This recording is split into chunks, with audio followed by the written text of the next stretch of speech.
విఐపీలు వివరాలు ఇస్తలే, కులగణన సర్వేకు సహకరించని కొందరు విఐపీలు, నేతలు, సర్కారు ఉద్యోగులు. జిహెచ్ఎంసీలో 5 లక్షల కుటుంబాల వివరాలు నమోదు కాలే. జూబ్లీహిల్స్లో ఎన్యూమేటర్లకు తన వివరాలు అందజేసిన సీఎం. విఐపీలు, ప్రజాప్రతినిధులకు స్పెషల్ డ్రైవ్ చేపట్టాలని ఆదేశం. జూబ్లీహిల్స్లోని తన ఇంట్లో ఎన్యూమరేటర్లకు కుటుంబ వివరాలు అందజేస్తున్న సీఎం రేవంత్. చూడు మరి అంటే సీఎం పట్ల ఉద్యోగస్తులకు ఎంత భయభక్తులు ఉన్నాయో ఆయన పేపర్లో ఆయనే రాసుకొచ్చుకున్నట్టు ఉన్నది. ఇంతవరకు విఐపీలు అంటే ఇప్పుడు ఒకవేళ ఎక్కడ విఐపీలు వీళ్ళు ఇక ఇదే హైదరాబాద్లో ఉన్న విఐపీలు, హైదరాబాద్లో ఉన్న విఐపీలు అంటే రాజకీయ నాయకులు కావచ్చు, లేకపోతే సినిమా స్టార్లు కావచ్చు, లేకపోతే ఈ ఉద్యోగులు, సర్కారు ఉద్యోగులు. ఎవ్వరికి భయం లేదు రేవంత్ రెడ్డి అంటే. రేవంత్ రెడ్డి మొర్రో మొత్తుకుంటాడు. కులగణన సర్వే చేసి ఎస్సీలకు, బీసీలకు, ఎస్టీలకు వాళ్ళ వాటా పెంచాలని ఒకటి ముందటేసుకొని ఆయన మొత్తుకుంటాను. కనీసం మీరు ఆయన చెప్పిండన్న భయం లేకపోయే, ఆయన చెప్పిండన్న అసలు సోయే లేకపోయే.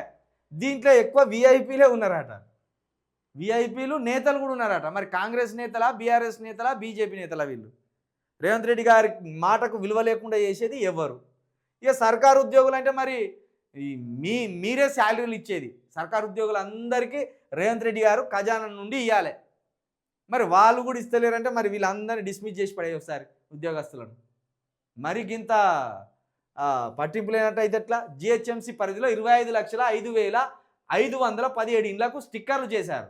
అయితే జిహెచ్ఎంసీ పరిధిలోనే ఇంకో 4.5 లక్షల ఇండ్లకు సంబంధించి సమాచారం సేకరించవలసి ఉన్నది. ఈ లిస్టులోనే సినిమా ఇండస్ట్రీకి చెందిన వాళ్ళు, బడా వ్యాపారులు, ప్రజాప్రతినిధులు, సాఫ్ట్వేర్లు, ఇతర జాబర్లు, ఉన్నత స్థానంలో ఉన్న వాళ్ళు ఉన్నట్లు తెలుస్తుంది. ఇక వీలైస్తలేరు మనం చెప్పినాక. మరి సినిమా వాళ్ళు అంటే ఇక్కడ వాళ్ళు కాదు వాళ్ళు. మరి వాళ్ళు ఇక్కడ ఉంటారా, ఆంధ్రాకి వెళ్ళిపోతారా, వాళ్ళకి ఇక క్లారిటీ వస్తలేదు. కాబట్టి ఇక్కడ వివరాలు ఇస్తే ఇక్కడనే ఇరుక్కపోతామేమో వాళ్ళకి భయం ఉండొచ్చు. వాళ్ళదంటే ఇడిచిపెడదాం. ఈ రాజకీయ నాయకులకు ఏం రోగం పుట్టే, లేకపోతే ఈ సాఫ్ట్వేర్ ఇంజనీర్లకు వాళ్ళకి సమయం కుదురుతలేదా? ఈ బాడా వ్యాపారులు వీళ్ళందరూ కలిసి రేవంత్ రెడ్డిని బదనాం చేస్తాను కదా.